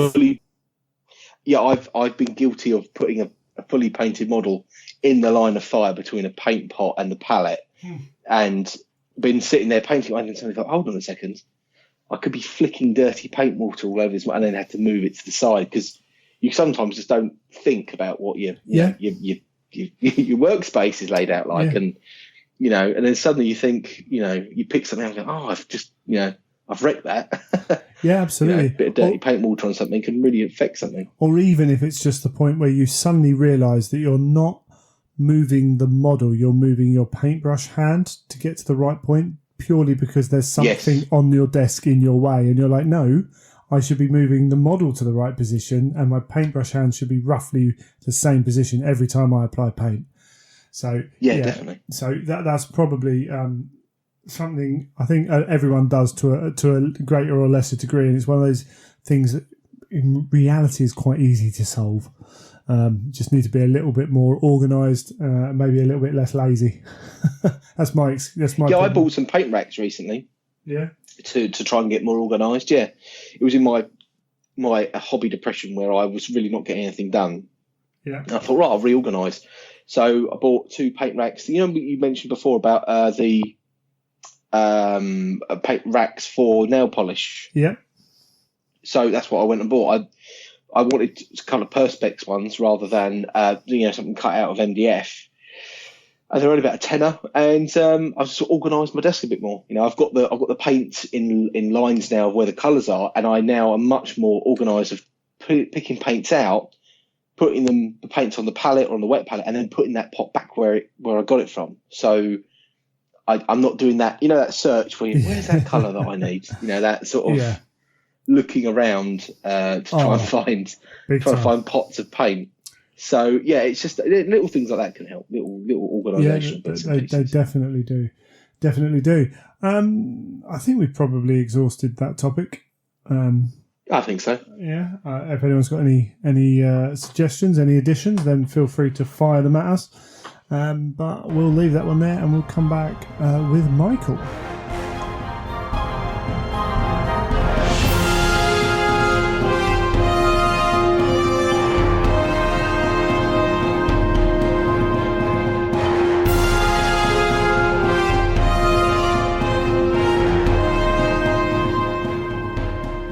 Well, we're welcoming back Michael, and we're going to dive once again into the Primarchs novels. Hello, Michael. Hello. How you doing? Yeah, good, thanks. Looking forward to this. Excellent. Yes, indeed. We both said it's been a little while since we've read them, that might slightly alter how we talk about them. But and I know certainly with Jagatai, I had one of those kind of. Over the few days I read it, it was very disjointed. And I kind of want to sit down and read it again in a little while. Certainly picked up some good stuff and enjoyed it, but I feel that a reread would be of a benefit, as it were. That's fair enough. Indeed. So, we might as well dive straight in. Ferrus Manus, Book 7, Gorgon of Medusa. Indeed, Book 7. And the first one with David Geimer. Yeah. So I think this was David's first Horus Heresy story of any sort, was it? I believe so, yes. I think so. So should we talk a little bit about the plot first? Yeah, absolutely. We're middle of the Great Crusade. Yeah. Not all the Primarchs are found, and we've got the Iron Hands and the Emperor's Children out on joint exercises. Yep. When we get this. The 413th Fleet is struggling in the Gardinal Empire, and we go from there. This is Ferrus out to prove himself, really, isn't it? Oh, absolutely. This is... I'm not going to wait for my brothers. I can deal with this. I'm going to send a message to my peers, to the people at the top of the chain, so to speak, to say, I'm staking my claim for War Master. Yeah. We know how well that went. Absolutely, yeah. So there's a certain amount of given with that. I believe this is from one of the Forge World Black Books, but having not read them... it's been a while, so I wouldn't be able to dive into that. But I think the Gardinal Empire and the sort of the overall situation... I might be getting this wrong, but my feeling is that it's drawn from one of those books. But it really expands on that. And essentially, this is the first novel, albeit a short novel, to focus on Ferrus Manus. Yeah, absolutely. As say, he appears mostly in Fulgrim and then in parts, quite literally in parts, in various stories as we go through. But indeed. This is, I say, this is him front and centre, the only time really. So, we'll come back to that. The idea of him being front and centre. What I thought was interesting about this is it's a cool concept. This idea of him wanting to prove himself, and really throwing himself into the action. And in I guess typical Ferrus, slightly headstrong fashion. But because the setting was that the Iron Hands and the Emperor's Children were on these joint exercises. You've got elements from the Emperor's Children joining in, and there's quite a strong sense of them sort of intermingling, but there's also quite a lot plot-wise of some human characters. Some of the I guess the human elements of the 413th. Yeah. Which, again, we'll come back to in a bit, is an interesting choice. But we also see some of the plot from some of the story from the perspective of the Gardenal themselves, who are a human race. They're not Xenos. And it's slightly portentous, I felt, about this idea. We know where 40k will end up, and it's almost as though the Gardenal are a little bit of a hint to the Great Crusade of where mankind might go if the Crusade doesn't do very well. Sure, yeah. A pre-warning. Yeah, for sure. Is very hard to see when you're in that moment.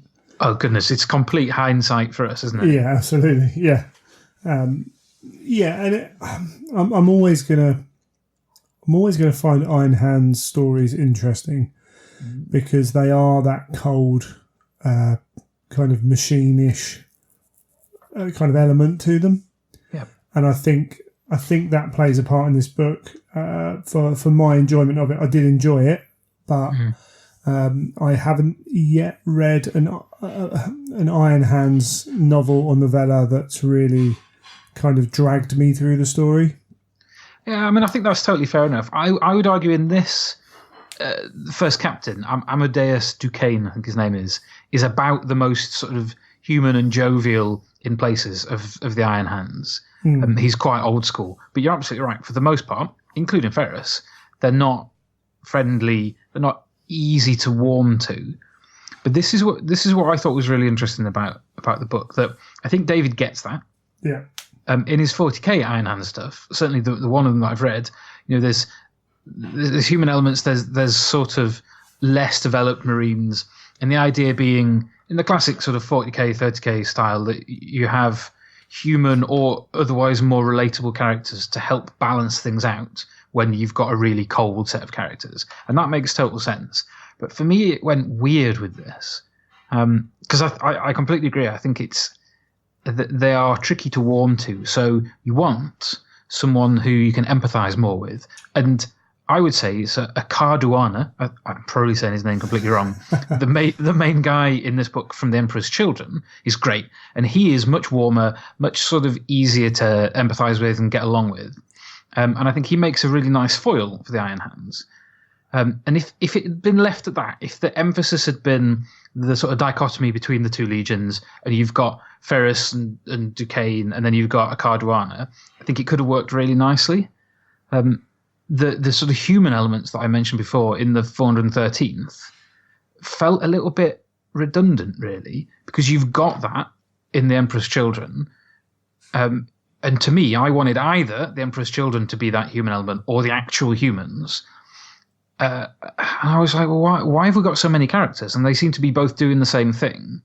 And then, if I can just go back to what you said before about this being Ferrus front and centre, I've certainly read some criticisms of this, that he isn't front and centre in the book. Sure. And that's hard to argue with, because actually he isn't the focus of the book in the way that Fulgrim was, or Guilliman was, or Magnus was in some of the other books. He is, when he's there, he captures your attention. But actually, there's really quite a lot of this that doesn't focus on him, and so I think I'm less affected by the Iron Hands being cold and hard to get on with, because I sort of like the fact that they're dicks, basically. Sure. I find that quite satisfying.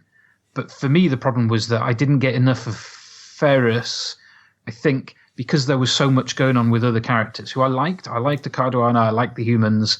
There's a sort of fighter pilot arc going on with a combination of the two legions. But it's a short book. And I felt that it was a little bit trying to cram too many things in and didn't quite balance out, which meant that I think the outcome was I wanted more of Ferrus.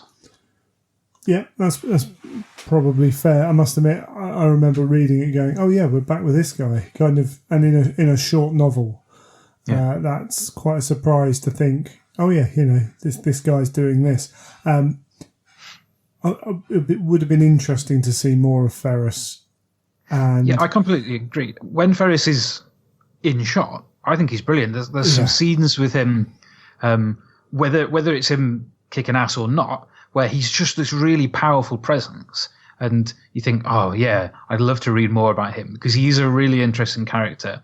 He's this sort of almost tortured sort of character. He has aspects of his personality that clash. And I think Dave's done a great job of digging into that. I would have liked to have seen more of it. Yeah, that's cool. As even during some of those action scenes, you see some of his character coming through, which is awesome. And the climax, I thought, was fantastic. Brilliant. I think everyone's known someone who has very little charisma, but thinks they have a lot more than they do. And I kind of get that feeling a little bit with Ferrus. I mean, obviously, he's charismatic to a point, but he's no Horus. He's no, he's none of them. And so you're looking at this book particularly, it's like, you can never be War Master. No, he has the drive to succeed and the determination and the vitriol, but he probably doesn't have the people skills that he would have needed. And I think he probably recognises that deep down. Yeah, go for it. He could have been an emperor. This is where he could That's be interesting. He could be the authoritarian power at the top. Like, he could do that, but he couldn't lead men. No, he does. He's not very sympathetic, is he? No. So I think he struggles to empathise with other people. He doesn't suffer fools gladly. No. And that's all as it should be. That is the character of the Legion. And you can sort of extrapolate out from this, even if you've not read any 40k Iron Hands, you can extrapolate to see where they're going to go. And there's some great stuff. So I think I liked it, as you say, but I think there are reasons, as I think both of us found, of not loving it. Yeah, I didn't dislike it in any way. But I didn't love it in the same. I did think the Gardenal made really great antagonists. They were cool. There's that stuff about the sort of foreshadowing, but they are just cool. I mean, they're really sinister, and I don't want to say too much to spoil it, but it is dark stuff. And the sort of the main Gardenal viewpoint we get, he's basically, he was about to be scrapped, and I can't even, executed isn't even the right word. He was about to be discarded, and he's been brought back in because he suddenly has utility again. And it's sort of quite horrifying what you see through his eyes, and the whole sort of weird manipulation of people, which is really interesting. But then there's also these cool sort of mechs, I suppose you'd call them, like biomechanical things that are just awesome. And the big climax at the end, as I said, you want a big climax for a Primarchs book. You want to see a big fight at some point. And it was wicked. Seeing Ferrus kicking ass is decidedly satisfying. And it was kind of like the perfect one for Ferrus to fight as well. And I think that's not always easy to get right, but he was definitely what Ferrus needed to go up against. Yeah, it allowed all of Ferrus's awesomeness to come out, which is really cool. Yeah, for sure. So I would say a really interesting book with a lot of stuff to think about. If you don't like Iron Hands already, I don't think it's going to change your mind. No. A bit like Iron Warriors with Per Trabo. You're not going to change your mind about him if you already dislike it. And I just think it's worth going into this book with your eyes open about what to expect from it. Interesting, not always necessarily what people might expect. Yeah, to be fair, it might be worth me giving this another shot as well. Having read it once and going back and absorbing it a different way. But it was. I think we've had a couple of really good examples of Primarchs novels. Yeah, and when you, I'm not saying it's a bad book, but when you judge it compared to them, it's I know which ones I'd rather choose. I think that's right. I think it's probably hard to write about Ferrus and the Iron Hands. I mean, how do you get readers to empathise with them and all that sort of stuff? So I think it was a tricky call. Yeah. What I love is that David's so into the Iron Hands. He's really working at it.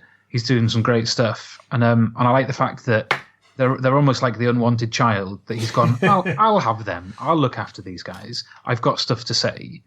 I think that's important. Yeah, and I think I should say that. So we're going to talk about Chris Wright writing Jagatai in a minute, but I haven't disliked a Chris Wright book. I think he's one of Black Library's strongest writers, and his Space Marines battles story with Iron Hands in, which I can't remember. Wrath of Iron. Wrath of Iron. I couldn't get on with the Iron Hands bit in that as well. So it's definitely a me thing. It's not the writer per se. That it's just me and the Iron Hands. We don't get on that well. So I think that's entirely fair enough. Yeah, and I think it's just fair to put that out. The way we're talking about the book, it's you should understand where we're coming from in that respect. But yeah, Iron Hands. Ferrus being amazing. I think that was what I really took out of it, was that final kind of scene. Yeah, I definitely like to read more. There's a short story, I forgot what it's called, that's in the Weekender anthology, something like that. There's the Black Library Events anthology 2017-18, I think, something like that. There's about 6 short stories in it. There's a Gulliman Primarchs novel story and a Ferrus one. And I'd like to see a bit more like that. I think it's going to be really tricky to get too much more in the way of sort of novels about Ferrus, because he ain't in the Heresy now, and he ain't going to be. But I definitely like to see little bits explored, because I think there's a lot to say, and he's awesome. Yeah, there is potential within... When we saw the Emperor using his powers in full force, there is potential to have a character in some form, but we shall see if that ever gets extrapolated upon, and even if it in any vague way relates to Ferrus himself. But yeah, I mean, who knows? Who knows? With the warp, all kinds of things can happen. Yeah, which is always handy. Groovy, excellent. I think we should probably move on to Jagatai Khan, Warhawk of Chagoris. Yeah, I'd been looking forward to this one specifically for a long time. Yes. I think at a weekender somewhere, I forget which one, I heard Chris give a reading from it, and which was great. He's very good at that, and I had to wait quite a while afterwards because I didn't get the limited edition. And I have to say, it did not disappoint. It's unusual in a number of ways, I think, but like you, I am a particular fan of Chris. I think he writes really excellent stuff. I think his White Scar stuff in particular is just very characterful. I absolutely devoured this.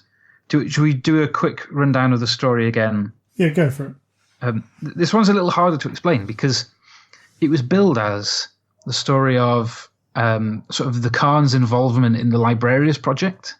And it is, but it's also, I think that's simplifying it a little bit. It's an unusual story in that it's told across 3, maybe 4 sort of chunks, rather than being a single narrative that takes place over a period of time, and you see the Khan sort of adapting to things. And it sort of spans a number of years of the Great Crusade, and I think it's all about the Khan figuring out his identity and how to like accept the way other people see him. Yes. So you get to see him on Terra really clashing with authority. You get to see him battling away with the orcs in the run up to Ullanor. And there's some really cool stuff about how he gets involved in the Psykers debate. But it's not a single narrative. It's a grand sweep of things with sort of chunks pulled out. Is how I would describe it. It's almost like a historical study of the way he is integrated into the Imperium in the loosest possible term, and also finds his place within the Imperium. One thing Chris has always done is written some just like the odd line which really nails it, and there's various through the book. And I literally just scrolled back through my Twitter to find what I wrote, and it was just a quote from this book which kind of summed it up for me. And it's Jagatai. I tell you, priest of Mars, this is our creed. and the galaxy has seen nothing like it yet. And it's like, it just like, that's Jagatai. That is like, no, this is who I am. So strong in who he is, so kind of unwilling to change, but knowing that he doesn't have to change. Well, I think it's about him accepting that he shouldn't even consider other people's pressure on him to change. Yeah.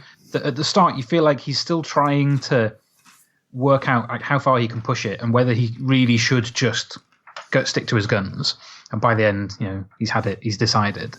There was a really interesting bit, right, literally the beginning, sort of preface, really. That's a sort of almost like mythological style story of a sort of a scribe talking to the emperor, and the emperor's asking the scribe how his grand project to create a library about the Primarchs is going, and he's saying, "Oh, it's fine, but I'm finding it hard to get hold of the Khan to really pin him down," which is entertaining enough in itself. But he sort of says, "Well, I mean, I see how they each represent a certain strength, a certain aspect of you, but I don't really understand." What the Khan is, because you just sort of can't find him. Like, what is he? And the emperor goes, "Well, there you have your answer."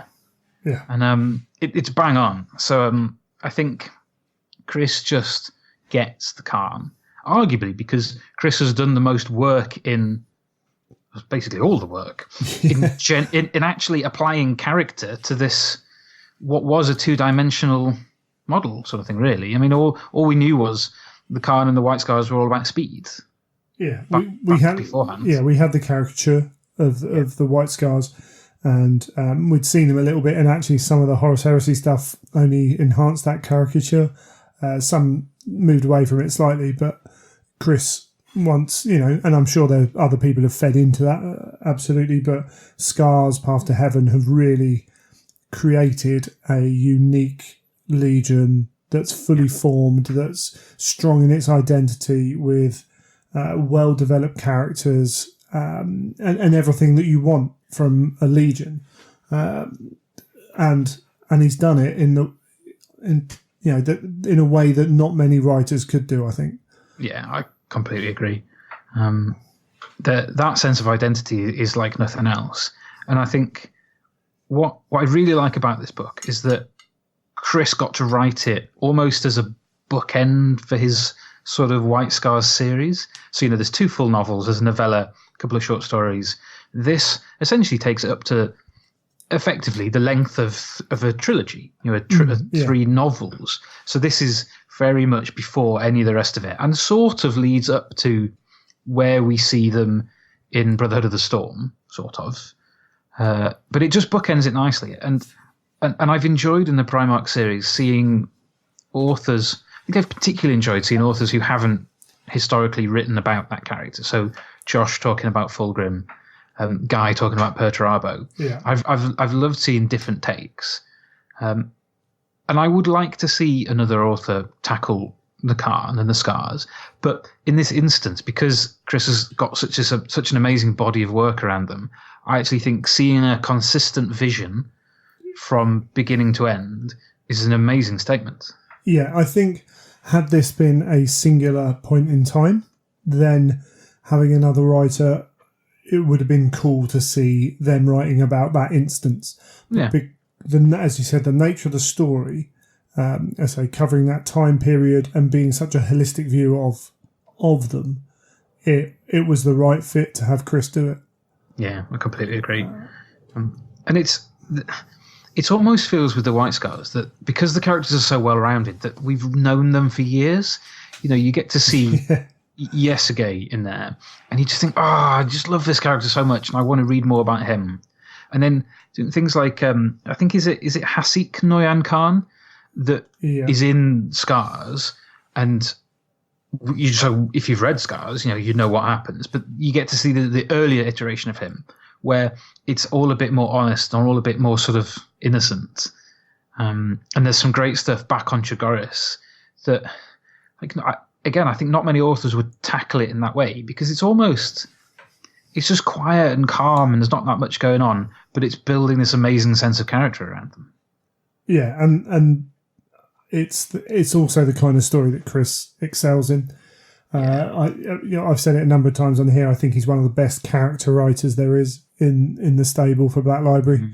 And that's not to diss anyone. That's just it's just to praise his level.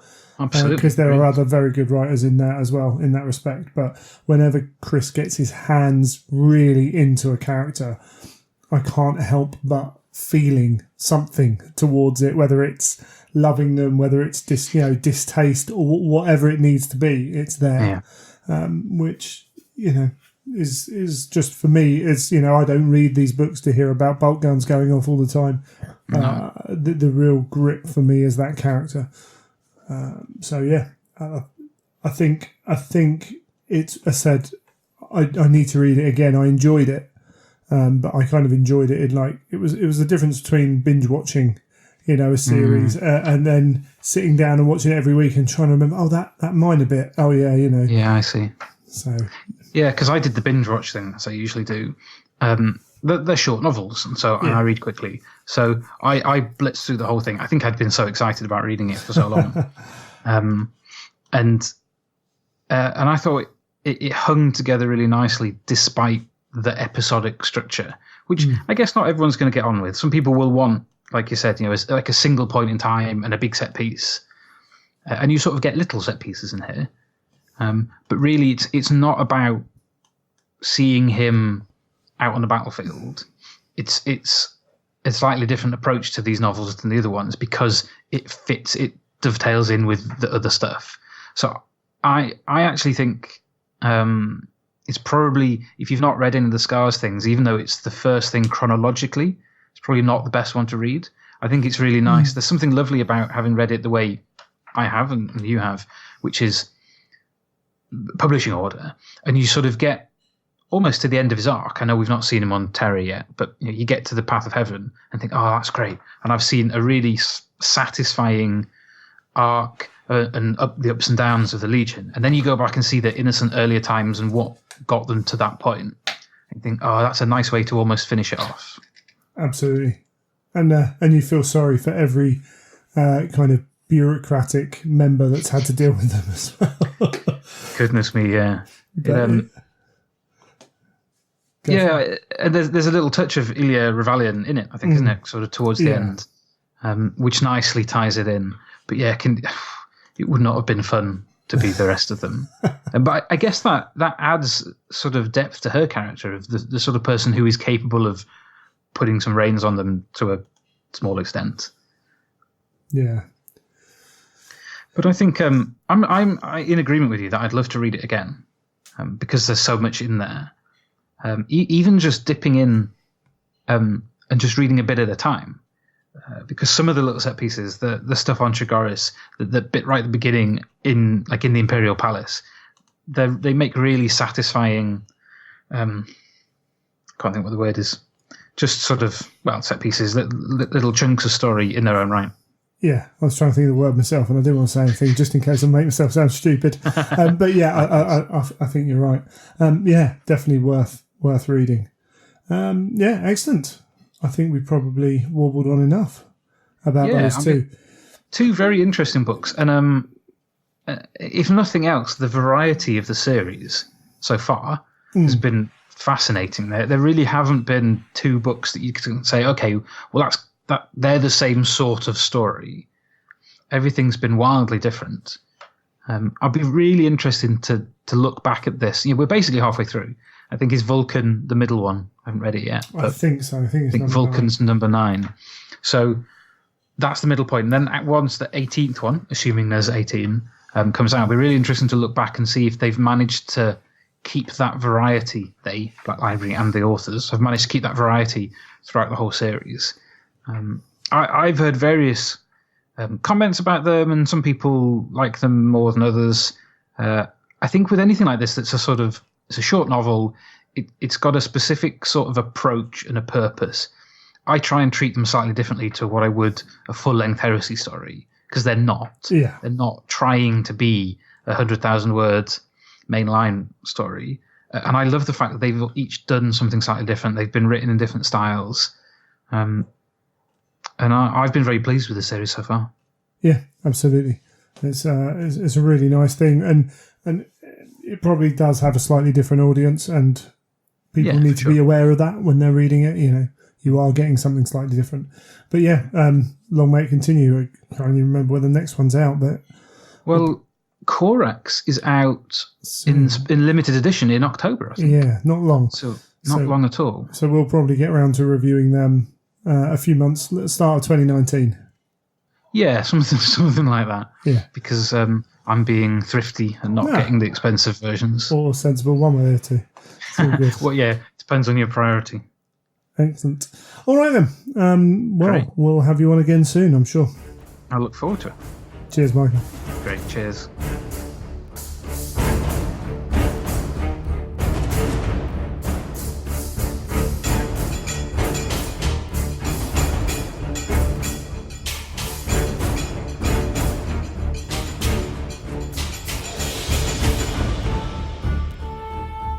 Okay, that's episode 99 done. So, anyone who can do maths will work out that next episode is episode 100.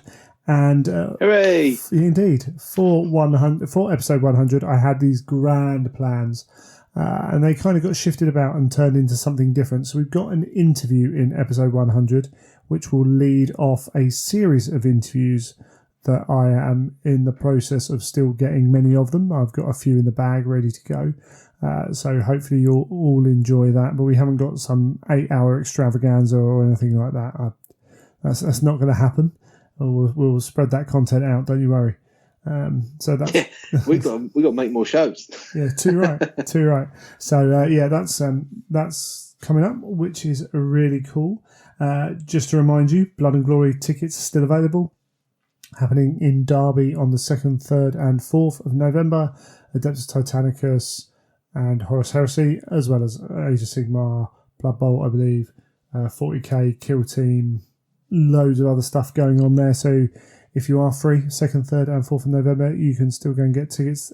Links in the show notes, or search Blood and Glory Bad Dice, and that will come up. Absolutely wonderful. Also, mention the t-shirts again. So the link will be in the show notes and on Facebook and probably on Twitter. But it's Teespring, and you can search for the shop is called The Imperial Truth on there as well. So if you're interested in getting one of those shirts, the tour style t-shirt that we did, I think that's probably one of the reasons why the thing got taken down, because there was, should we say, similarities to a heavy metal album cover. So I've left that off there. If we get if people want that, we'll have to do that a different way. Yeah, but we'll look into that in the future. So Neil, you've got something relevant to this show. Yes, we spoke about my painting candle, the hobby holder. If you're interested in getting one of those, it's a site called GameEnvy.net. I'm sure you can Google hobby holder as well. But we have a discount code for anyone who's interested.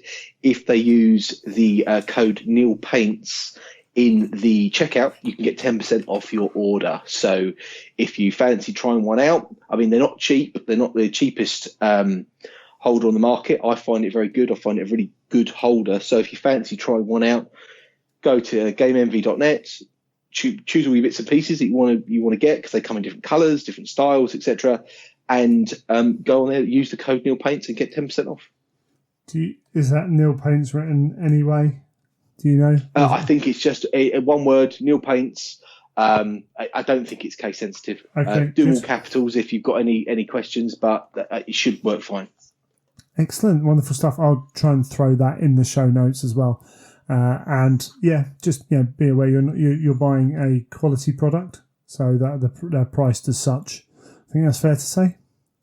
Yeah, I mean, it's certainly not the cheapest. It's certainly not the cheapest thing out there, but for me, it's certainly been the best thing I've used. So I highly recommend it. But it depends what you're after. Yeah. But I would say if you're looking for it, give it a go. It's that difference between price and value. So, but just exactly. Just want people to be fully aware before they go off and do that. If you've got any feedback about the show, please feel free to get a hold of us. Greg at theimperialtruth.com. And I'm Neil at theimperialtruth.com. So if you've got any questions, Twitter's one of the best places to get a hold of me, at Child of Fang or at Imperial_Truth. And I'm at Neil Paints on Twitter, Instagram, pretty much everywhere else. Instagram's one of the best places to get you, isn't it? Yeah, definitely. Absolutely. And I'm on Instagram as well, at Child of Fang. And of course, we have the Facebook page and the Facebook group. Rob's been doing some good work, keeping the Facebook group kind of ticking along. He does some sterling work, does Rob. He does, absolutely. So, in the build-up to Blood and Glory as well, maybe we'll be sharing information via the social medias. So it'll be on Facebook and what have you. And as I say, hopefully we'll keep that going through the weekend as well. We might have enough people to keep a bit more kind of updated photos, things like that through that weekend. But that's something else we've got to organise before we get up there. All fun, so they tell me. All kinds of fun. And then finally, if you do like what we're doing, tell someone about it. Leave a review on iTunes, or if you really like what we're doing, then you can come support us on Patreon. And head over to patreon.com, search for The Imperial Truth, or go through the link in the show notes for that as well. But we won't bang on too much. I think we've pretty much banged on enough this show. Definitely. It's kind of our deal, right? So, as I say, hopefully we're really looking forward to. I'm really looking forward to episode 100 and what we've got on there for you. Again, if you've got any ideas for show topics, anything like that, please feel free to fire them on over to us. We're more than welcome to have our ears open for that kind of stuff. But unless there's anything you want to add, Neil? Nothing from me. Awesome. You have been listening to The Imperial Truth.